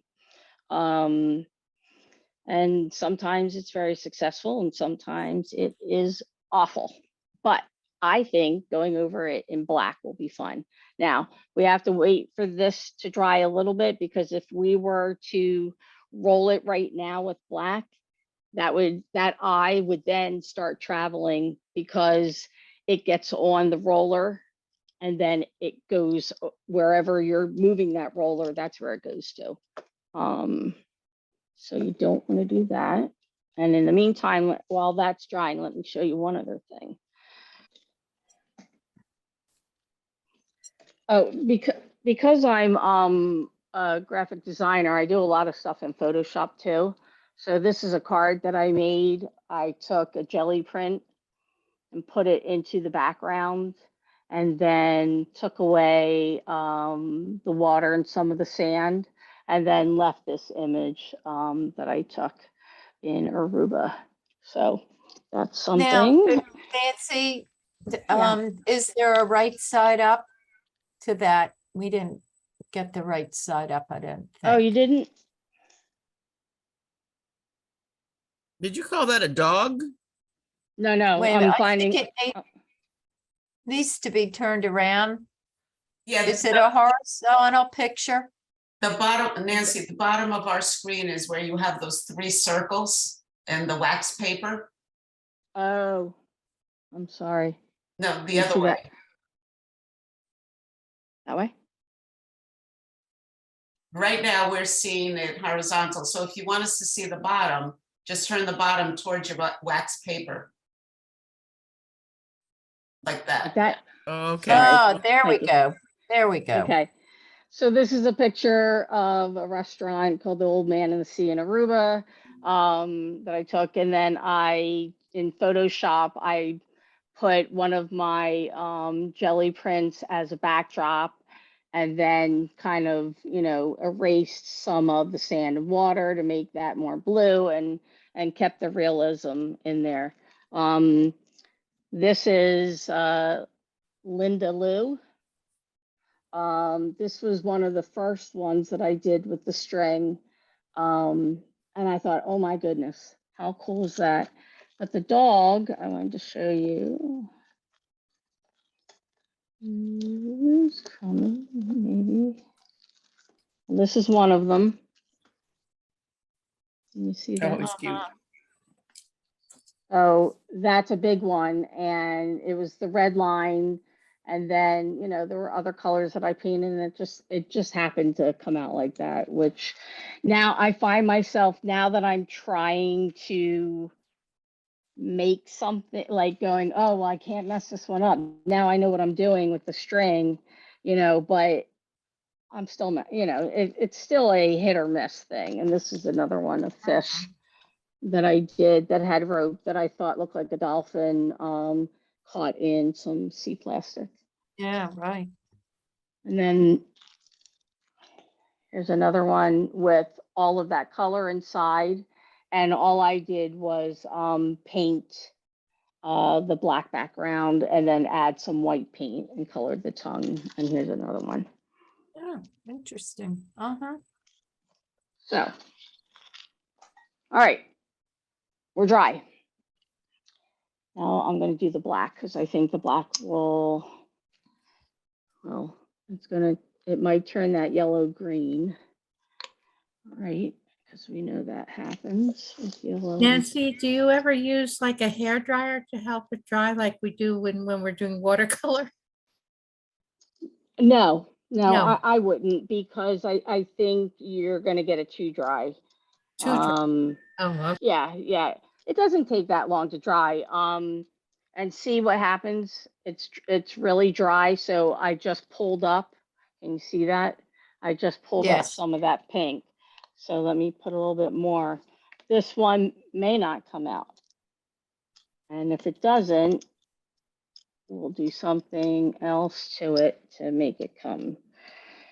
So, Hopefully your bottom layers of color should be dry but not too dry, or almost dry but not dry?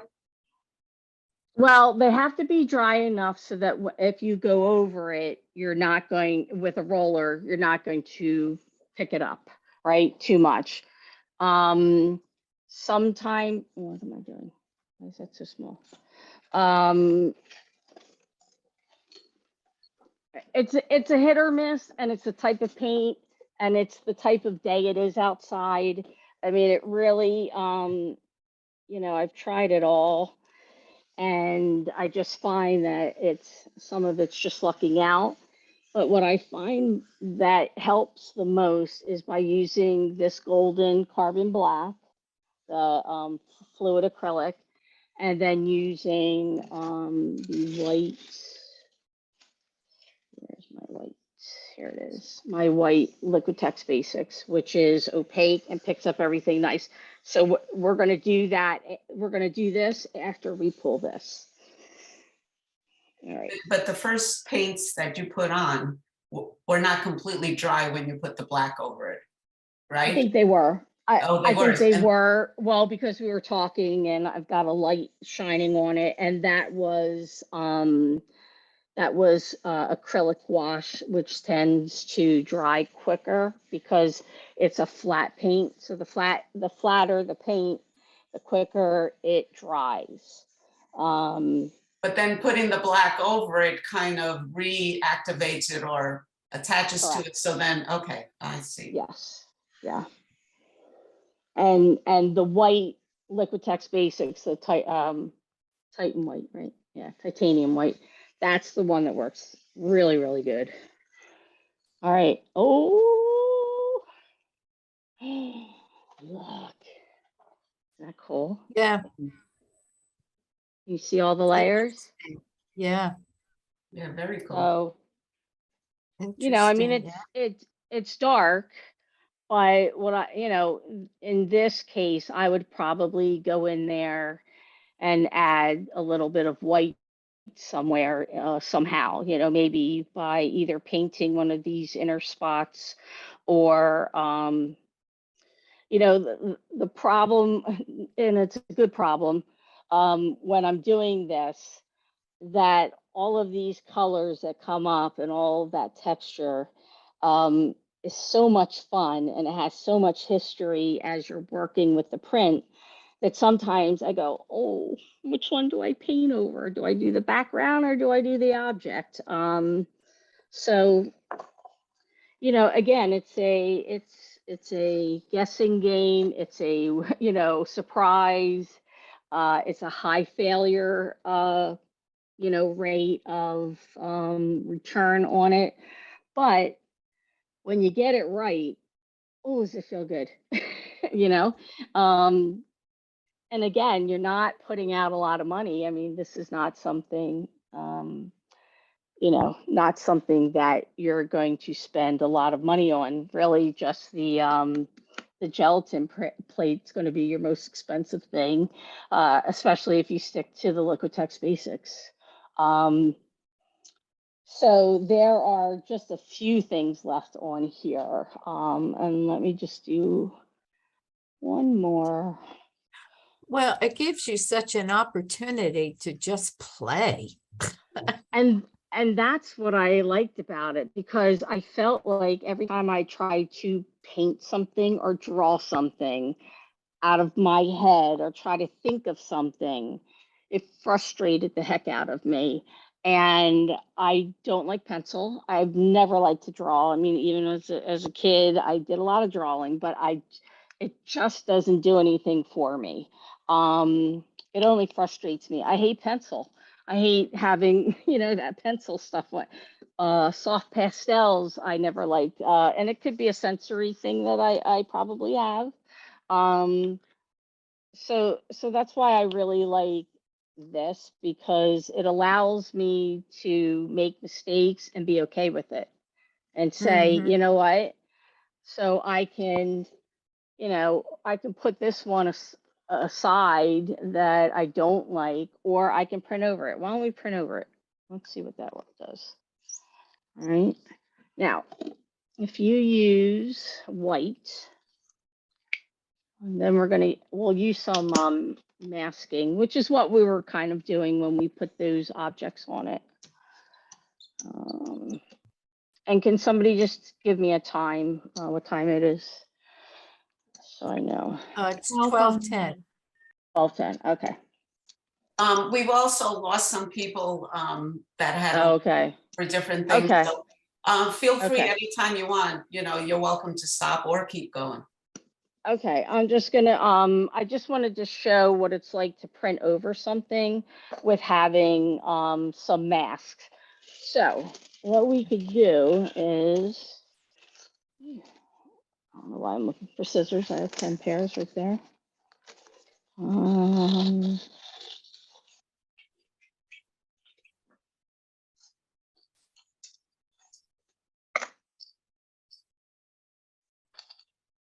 Now, this is what we call masking. So whatever you're putting on here, right, is going to, the spaces where I put the mask is going to not have, right, it's not going to be on that print in the background.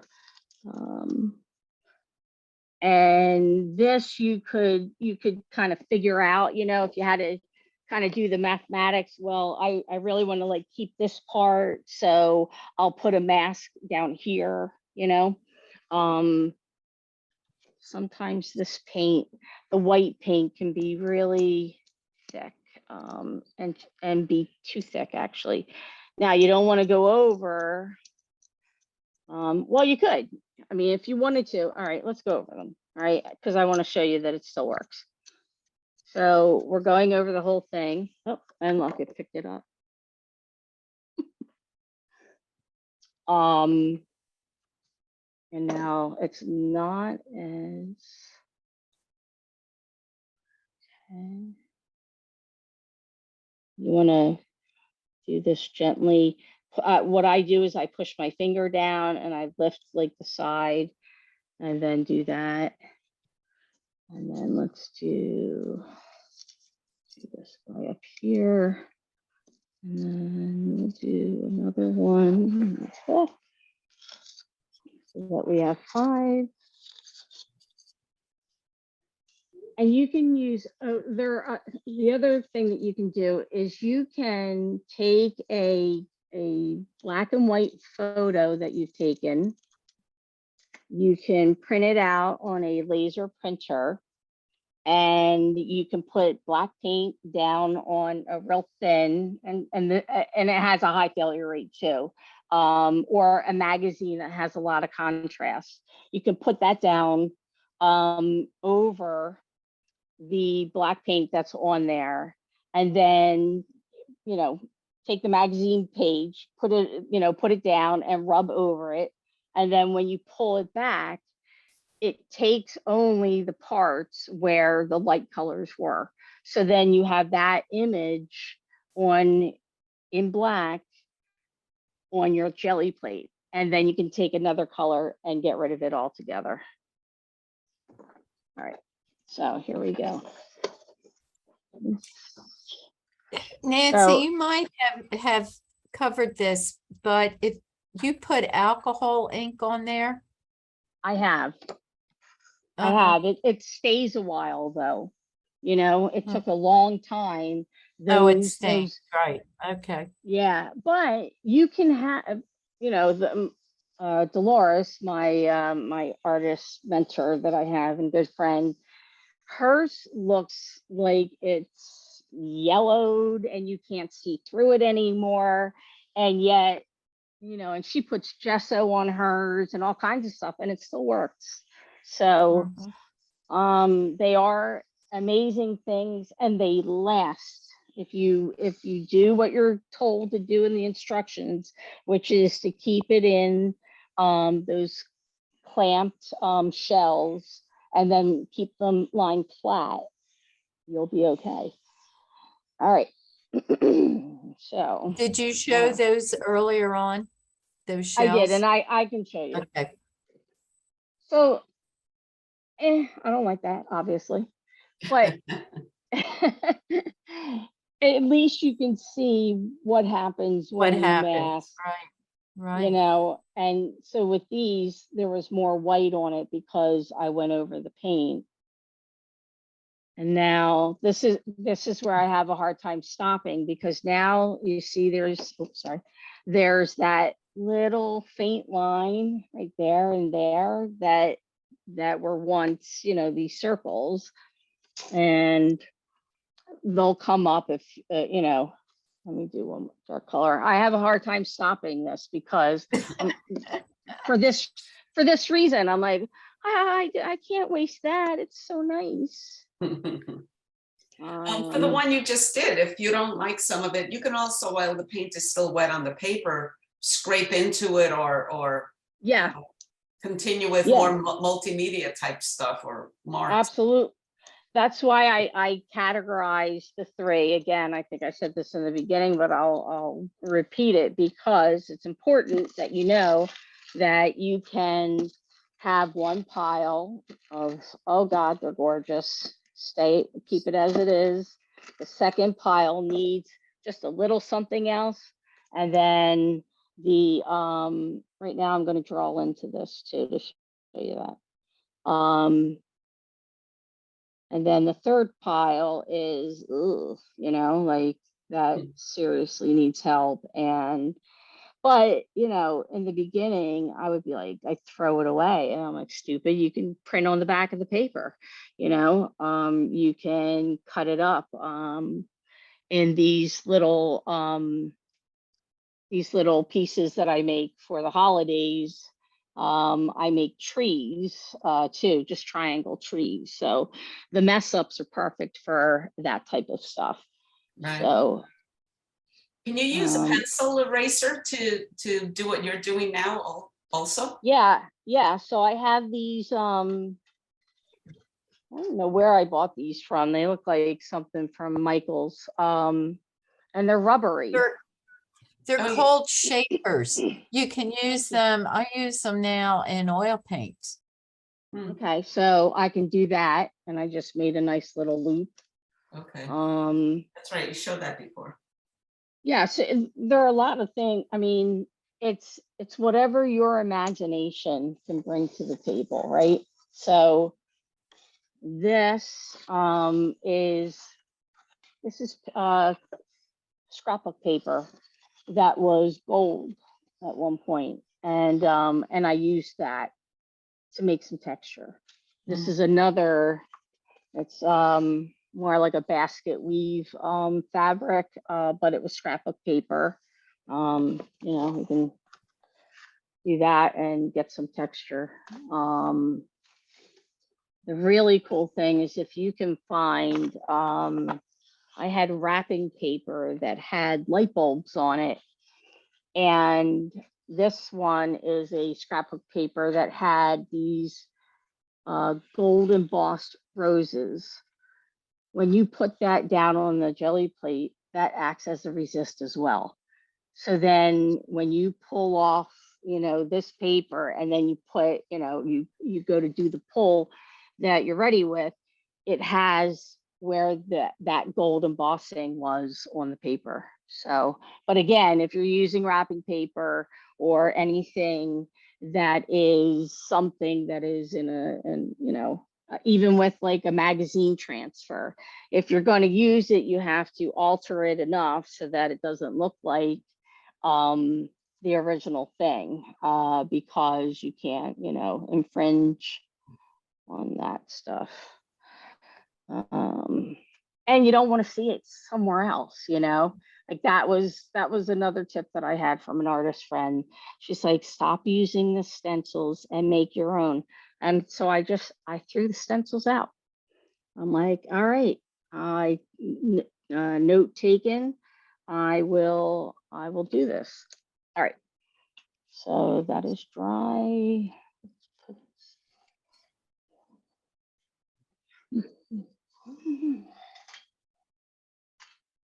No.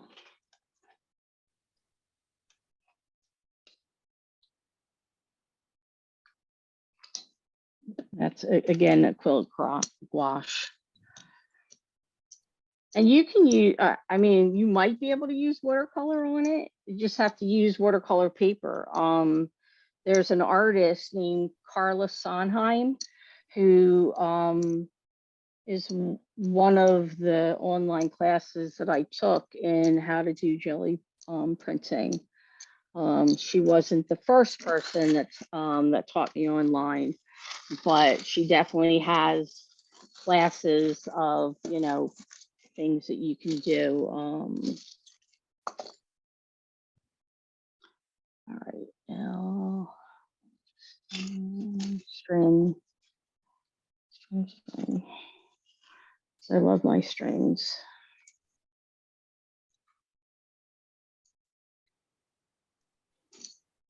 And you can go over these too, which also make very interesting looking. Oops. I didn't get it all the way on there, but that's okay. Lined up. It's just a piece of wax paper. Not saying anything horrible. This cabinet wax paper is very expensive. When I bought it 10 years ago, I bought 2 smaller boxes. They have 500 sheets in them. I gave them to people for years in class to use. I used 1,000, you know, I mean, not 1,000, obviously. I had 1,000, but I still have, you know, like I still have it. And so they're good for this type of, you know, work.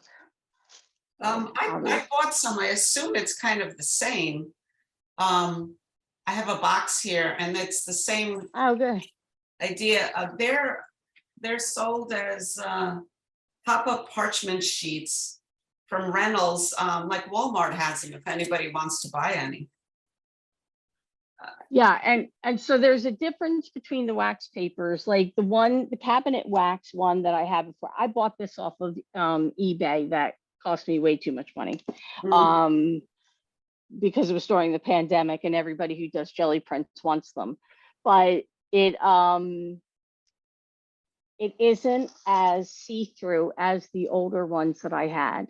So the other ones, when I was gluing them on, I noticed that if I took, you know, just like parts of it where there was nothing on it, and I kept layering that over on top of, say, you know, this, it almost looked encaustic. It looked like it was made with encaustic material and not wax paper. So the possibilities are definitely endless, and you know, just keep trying things. That's really what you want to do. We're going to take white, and this will be my last one, and then we'll just go over like what I printed right today, and how many did I get out of what I did. Now, I did things obviously that I normally know not to do by like putting too many, you know, you don't want to go crazy with like the objects on there because then it just looks like objects on there. You know, you want it to obviously have the same design elements that you would use in art, and any other form of art. If you let every layer dry completely, yeah, all right, then when you go to try to pick it up, you have to have a somewhat moist layer to pick up all the layers. yes, and the smoother the paper, the better. And it will depend on what the paint was underneath, how dry it was. So, you know, you can't guarantee yourself that you're going to pick up everything if you let it like dry. Now, I know with the artist that I mentioned, Carla Sondheim online, like when she used the overhead projector film or acetate sheets, Right. she would say keep it on there until it dries. But you didn't have to do that. You could pull it up and let it dry somewhere else and just keep going. Well, I guess you could ruin a jelly print sheet by not, yeah, I guess by not having that last layer somewhat moist, right? Well, you're not gonna ruin it. You just might not get the results that you want, you know? I mean, like I find Can you watercolor- eventually, I mean, if you let it every layer dry, can you eventually go back and get those off? maybe. Again, Mm, it depends on, you know, again, it's what the wet. All right, so here's a good example. See, it didn't take off everything and it kind of made it, see how it's smeary here? It's a little smeared. That is from that paint being there that was too thick. Okay. Okay. And I said that that was going to be my last one, but then I want to show you again how it's hard to, how it's very hard to leave this jelly plate. Yeah, I see. I wish I could take it with me everywhere. You're having a good time. You know what? I don't think of anything else. And when I say my my life is insane, it is insane, and this is definitely my happy place, is doing this, because the physicality of it also kind of gets out my you know, and it's soothing and relaxing when you're rubbing the paint, and you know, it gives you so much, at least for me, it gives me a lot of joy and fun, and you know, knowing it's not that precious, it's only a piece of paper, you know. So I have these, well, I was going to show, I have these little rubber bands that girls put in their hair. So these, you know, sprinkle around. I think I've got my own hair in there. That happens. And so, you know, this is why I literally Target, Lowe's, I walk up and down the aisles going, what can I use next on the plate to make it, you know, because I get tired of doing one, you know, one particular style. Like I did these rubber band ones forever. And then you want to get the middles. Get that because these are smaller. This will be a more successful sheet. See, I mean, that's pretty, right? And you put that under, you know, a solid color. I mean, that's not solid, but if you put it under a certain color, and when you glue it, that undercolor will come up more than it is here. We'll pluck these off. We'll do one more full go with the white. Now we'll do, I'm going to use the golden fluid and see if that works better with getting a thinner coat.